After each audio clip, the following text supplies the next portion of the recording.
Segment premier arrêt avec Stéphane Waite, ici Daniel Richard. Stéphane Giroux, on commence, tout seigneur, tout honneur, avec Samuel Montembeault. Depuis qu'il est dans l'organisation du Canadien, c'est un gars qui a gravi les échelons. Tu sais, rappelle-toi, au début, il est arrivé, quand il gardait les buts 4-5 matchs, c'est là que ça commençait à être un peu plus difficile. Après ça, il y a eu le filet, c'est lui qui a pris la pôle dans l'organisation, montré qu'il pouvait être numéro 1. Puis cette année, il a montré qu'il pouvait prendre du gros volume quand même. Tu sais, il a gardé les buts au-dessus de 60 matchs.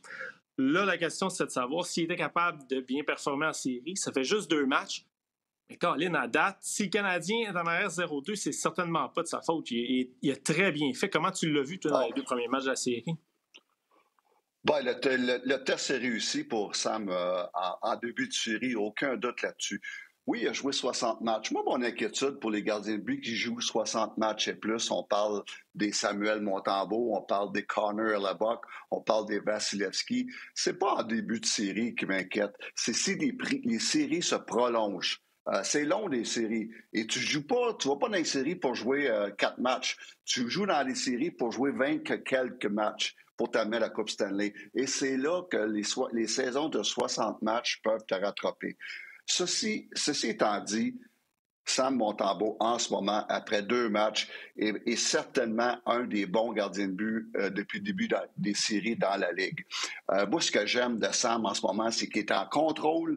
Il est en contrôle techniquement, mais surtout, il est en contrôle aussi de ses émotions, de tout ce qui dégage. Et ça, pour moi, là, c'est très important. Qu'est-ce qu'il reflète, qu'est-ce qu'il dégage sur ses coéquipiers. Donc, en ce moment, Sam n'a pas donné de mauvais but, a fait des gros arrêts et surtout, a donné une chance aux Canadiens de gagner ces 2 matchs. Tu sais, il y a des moments dans les 2 premiers matchs. En première période, dans le premier match, puis en deuxième période. Parce que s'il n'est pas là, tu sais, des fois, ça peut être des stretches de 10 minutes. Là. Mais le premier match, s'il n'est pas là, il n'y a pas de chance d'avoir une remontée en troisième période. Puis deuxième période, dans le deuxième match, s'il n'est pas là, les Capitals peuvent marquer 3-4 buts. Là. Tu sais, c'est important pour qu'un gardien, quand ça brasse et ça va vite, là, qu'il soit capable de garder son équipe dans le match. Là, il l'a fait. Hein. Oui, il l'a fait totalement. Et puis, écoute, Sam, qu'est-ce qui est important, c'est qu'on sait que depuis le début de la saison, le Canadien, un des gros problèmes du Canadien, c'est qu'ils ont souvent un moment d'absence. Que ce soit la première période ou des fois, ça peut être un 10 minutes en deuxième période, un peu comme qu'on a vu hier. Et ils ont beaucoup des moments d'absence. Le Canadien a de la difficulté de jouer 60 minutes solides, avec constance. Et c'est là que tu as besoin d'un Sam. Et c'est là que Sam Montembeault, cette année, plus d'une fois, et on l'a vu dans les 2 premiers matchs, a réussi à tenir son équipe. Et encore une fois, je me répète, mais donner une chance à ton équipe de rester dans le match. En ce moment, Sam, là, comme je dis, il dégage beaucoup de confiance. Son contrôle des retours est très bon. Pourquoi? Parce qu'il est en contrôle au niveau techniquement. Donc, c'est facile de bien contrôler les retours quand tu es en contrôle. Quand tu es hors d'équilibre, quand que on dit en anglais « chase the game » comme pour un gardien de but, ça veut dire que tu es souvent déporté, mais là, ça égale souvent des mauvais retours et une très grosse difficulté à récupérer du premier arrêt. Donc, en ce moment, Sam est un des plus beaux signes positifs du Canadien après 2 matchs.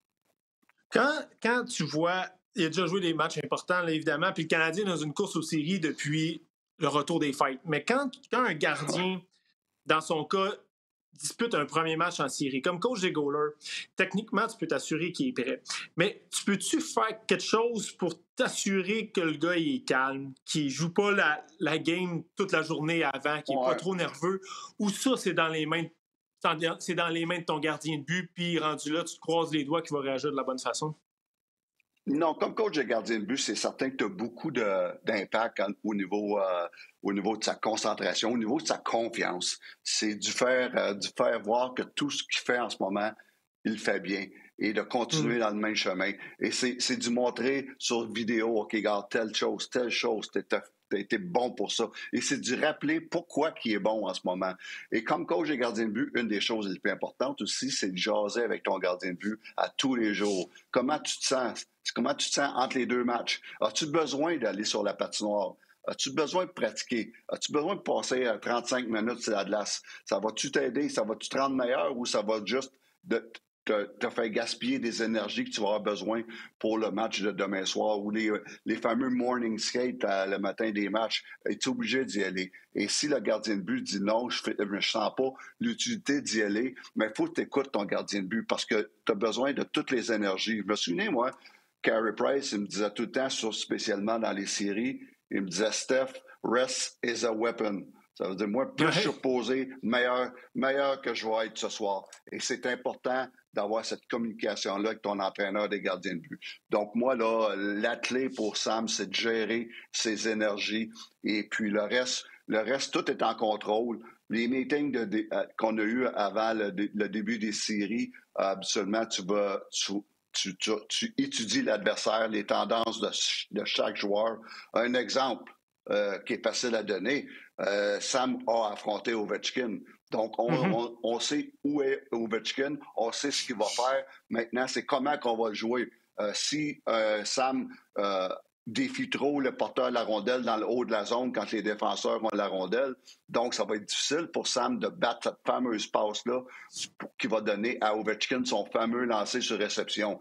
Donc, moi, je demandais à mes gardiens de but, et c'est exactement ce qu'on voit avec Sam, de jouer beaucoup plus profondément quand les défenseurs ont la rondelle, dans le but de battre cette passe-là à Ovechkin et être square et en contrôle devant ce lancer-là. Donc ça, c'est juste un exemple. Et ça, on peut faire ça sur beaucoup de joueurs. Il y a certains joueurs de Washington que c'est des très bons passeurs. Ils ne gaspilleront pas un lancer au but, ils vont passer. Strome, exactement. Donc, sur ces gars-là, tu ne veux pas trop les défier. Tu veux jouer encore une fois plus profonde parce que tu sais que ce gars-là va faire une passe. Et tu as des gars que eux, ils vont prendre 5, 6, 7 lancers par match. Donc, ceux-là, tu veux les défier plus. Donc, ça fait partie de la préparation avant une série. Et on connaît l'adversaire de A à Z. On contrôle tout ce qu'on peut contrôler. Et ça, en ce moment, Sam le fait bien.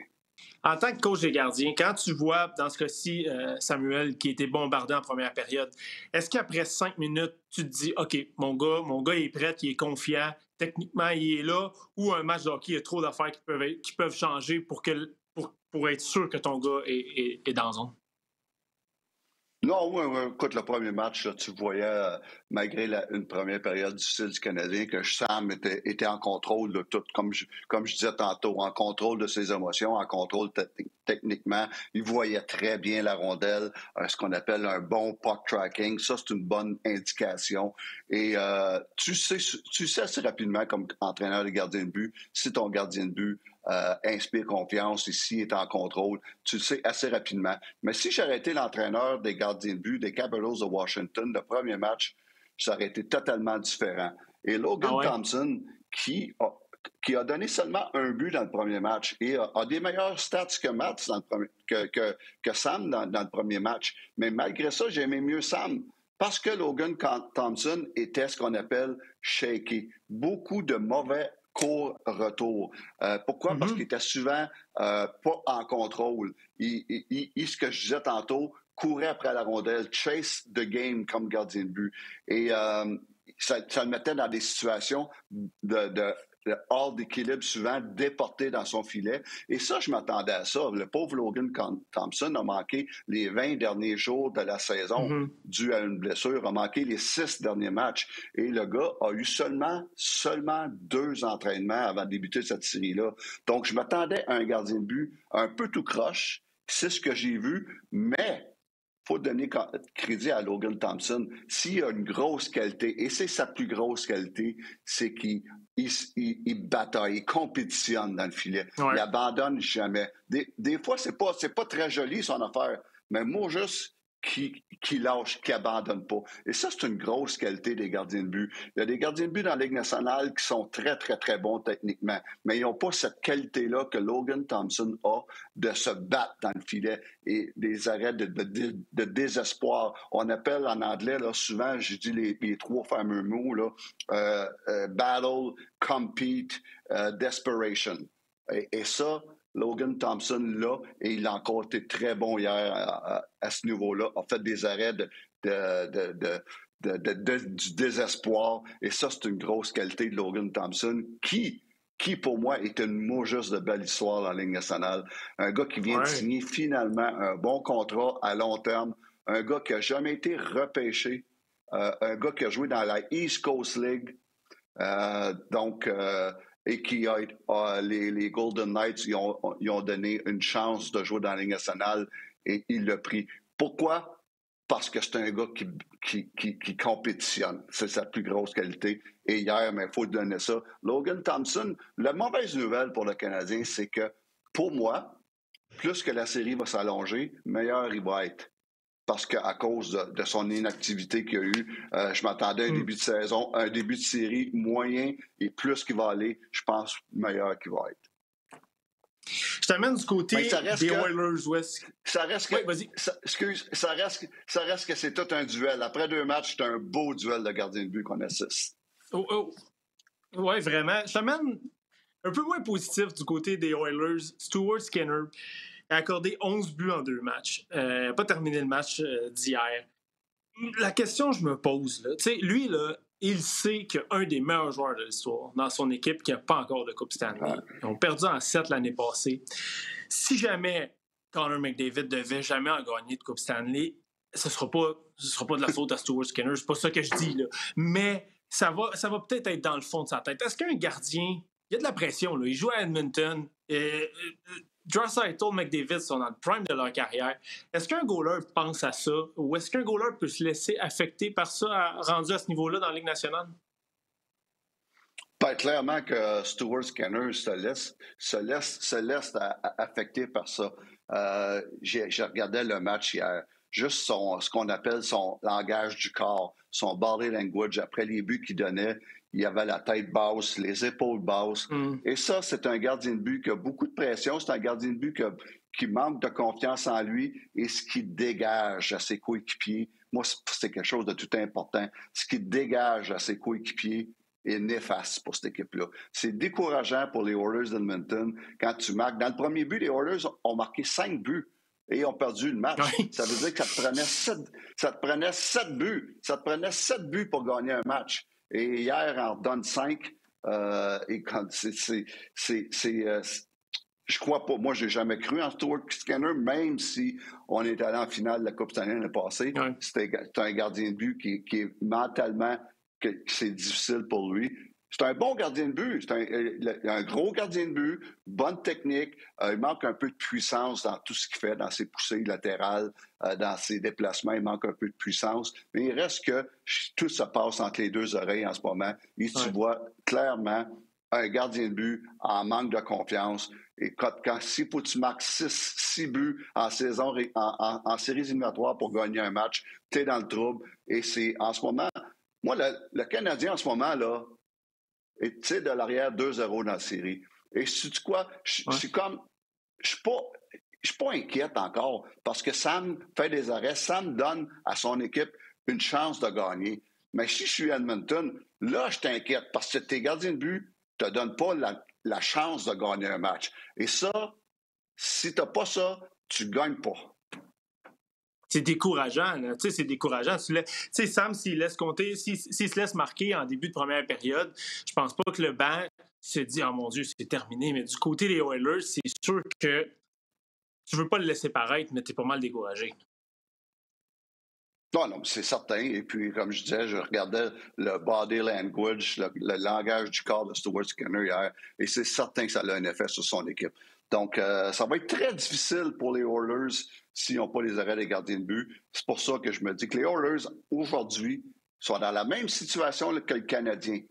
Mais j'aime beaucoup mieux la situation du Canadien que des Oilers à cause des gardiens de but. Car là, les gardiens de but, écoute, il y a des gardiens de but qui m'impressionnent depuis le début de la série, là. Et le fameux Freddie Anderson à Caroline, ce gars-là n'a jamais la chance d'être en santé. Chaque année, il y a des blessures. Oui. Mais s'il peut rester, c'est le seul point d'interrogation, s'il peut rester en santé, en ce moment, c'est le meilleur gardien de but avec Anthony Stolarz, qui a été très, très bon, qui a gagné ses 2 duels contre Ullmark. Ullmark, pas méchant, Ullmark, mais il est juste correct. Il est juste correct dans les séries, c'est pas assez bon pour Ottawa, hein, pour un gardien de but. Donc, Ullmark fait la différence, puis Stolarz fait la différence Hallmark ne l'a pas fait. Et on ne peut même pas dire que c'est la défaite des Sénateurs, c'est à cause d'Hallmark. Mais il reste que ça te prend pas juste une bonne performance, ça te prend une très bonne performance. Et un autre gardien de but qui m'impressionne, même s'il a perdu déjà 2 matchs sur 3, mais qui m'impressionne, c'est Mackenzie Blackwood. C'est un gars avec beaucoup de talent. Quand il est arrivé avec les Devils du New Jersey, il était considéré comme un bon prospect, un des bons prospects dans la Ligue nationale dans le filet. A été lui aussi a subi des blessures importantes toutes ces années avec les Devils. N'a pas joué beaucoup depuis les 5 dernières années. Est revenu en santé avec les Sharks cette année. L'Avalanche qui va le chercher. Quelle acquisition! Mackenzie Blackwood en santé est, pour moi, un des bons gardiens de but dans la Ligue. D'ailleurs, c'est une série avec d'excellents gardiens de but avec Ottinger du côté des Stars. Merci beaucoup, Stéphane, d'avoir pris le temps de nous jaser les gardiens. Puis on se refait ça dans les prochains jours. Quand on va se le refaire, on va avoir une bonne idée qui est le gagnant de la série entre les Canadiens et les Capitals. Excellent. Avec les gardiens de but, on peut faire un show pendant 3 heures de temps facile. All right, je te remercie beaucoup, Stéphane. OK, ça fait plaisir. À la semaine prochaine.